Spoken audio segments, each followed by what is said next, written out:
Wamos Cross, Awit Gamer, Rosmar Tan, usapang pagtulong tayo, di ba? Matulungin kayo. Try nyo kayang i-check yung mga messenger ninyo. Sigurado ako maraming nagchat-chat sa inyo para humingi ng tulong. Alam ko hindi nyo pinapansin yan dahil mas binibigyan ninyo ng pansin si Diwata dahil matunog yung pangalan. Pero yung mga nagchat-chat sa inyo sa inbox, binabaliwala nyo lang dahil wala kayong mapapala. Dahil yung mga nanghihingi sa inyo walang pangalan, hindi kayang iangat yung mga pangalan ninyo sa social media. 'Di ba? Kung usapang pagtulong tayo, i-try ninyong i-check yung mga messenger ninyo. Sa akin nga na mababang vlogger, kakarampot lang ang kita, maraming nagchat-chat nanghihingi ng tulong. Sa inyo pa kaya na matulungin kamo sa kapwa ninyo na mga malalaking vlogger lang?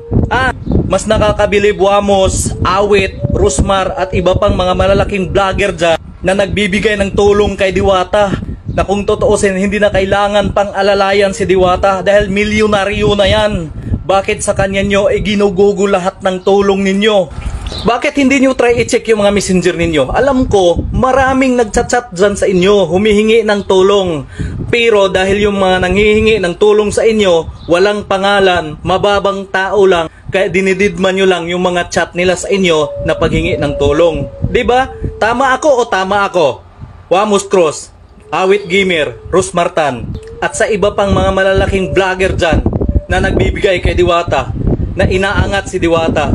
Baka sabihin na naman ng iba dyan, inggit ka lang dahil hindi ka nabigyan. Hindi ako naiinggit, boy. Alam ko hindi naman talaga natin kayang diktahan si Wamos, si Awit, si Rosmar, at yung iba pang malalaking vlogger dyan na diktahan sila kung sino yung gusto nila bigyan ng tulong. Pero maling-mali yung way ng pagtulong nila. Kasi bakit kay Diwata pa? Dapat Wamos, Awit at saka Rosmar ang binibigyan ninyo ng pansin yung mga mahihirap dahil sila ang laging nanonood ng mga video ninyo. Si Diwata ba? Nanonood ba ng video ninyo? Nagsishare ba si Diwata ng mga video ninyo? Hindi. Pero bakit si Diwata yung pinagtuunan ninyo ng pansin na bigyan ng tulong? Kung totoosin, wala na yung time para manood sa mga video ninyo.